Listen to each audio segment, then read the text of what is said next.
भोजपुरिया society channel में आप सभी का स्वागत है। तो दोस्तों आज के इस वीडियो में लेके आए हैं बहुत ही बेहतरीन और बवाल खबर। जी हाँ दोस्तों, आप सभी को बता दें भोजपुरी के पावर स्टार पवन सिंह आए दिन काफ़ी धाकड़ रिकॉर्ड बनाते हुए नज़र आ रहे हैं। वहीं पे अगर बात करें तो एक बहुत ही शानदार अपडेट लेके आए हैं जो कि पावर स्टार पवन सिंह का गाना बहुत सारे बॉलीवुड गाने को पीछे छोड़ दिए हैं और पूरे इंडिया में 2 नंबर पर गाना अभी पवन सिंह का चल रहा है, ये पुदीना ये हसीना।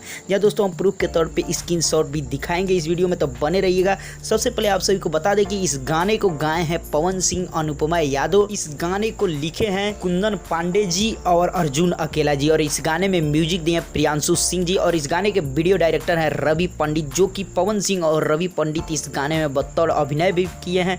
काफ़ी लाजवाब कॉमेडी गाना है जो पूरा तरह से धूम मचा के रख दिया है। वेब म्यूजिक यूट्यूब चैनल के माध्यम से वीडियो सॉन्ग रिलीज हुआ था जो कि 5 जून को, और अभी 70 मिलियन प्लस व्यूज चला गया है इस गाने का। और साफ तौर पे बता दें गाना बहुत ही ज़्यादा धूम मचा रहा है। जी हाँ दोस्तों, गाना बहुत ज़्यादा धूम मचा रहा है। वहीं बात करें तो ये गाना इंडिया में नंबर 2 पे चल रहा है, यानी आप सभी को बता दें इंडिया टॉप सॉन्ग में 2 नंबर पे ये गाना चल रहा है। पहले नंबर पर एक है जो कि पायल देव का गाना है, और उसके बाद दूसरे नंबर पर पवन सिंह का ये भोजपुरी गाना है, और उसके बाद बहुत सारे गाने उसके नीचे हैं। जी हाँ दोस्तों, स्क्रीनशॉट देख सकते हैं जिसमें बहुत सारे बॉलीवुड गाने को पीछे छोड़ दिया है, और अभी 2 नंबर पे चल रहा है। ये म्यूजिक चार्ट है जो कि यूट्यूब का। साफ तौर पे बता दें स्क्रीनशॉट हम आप लोगों को दिखाएं जिसमें 2 नंबर पे ये गाना है पुदीना ये हसीना, जो कि इंडिया में टॉप सॉन्ग पे 2 नंबर पे अभी चल रहा है। अभी आगे देखिए कितना ज़्यादा धूम मचा रहा है। अभी फिलहाल इतना ही कि 2 नंबर पे ये गाना इंडिया में चल रहा है और बहुत सारे गाने को पीछे छोड़ दिया। तो दोस्तों आप सभी इस पर क्या कहना चाहेंगे कमेंट बॉक्स में जरूर बताएं।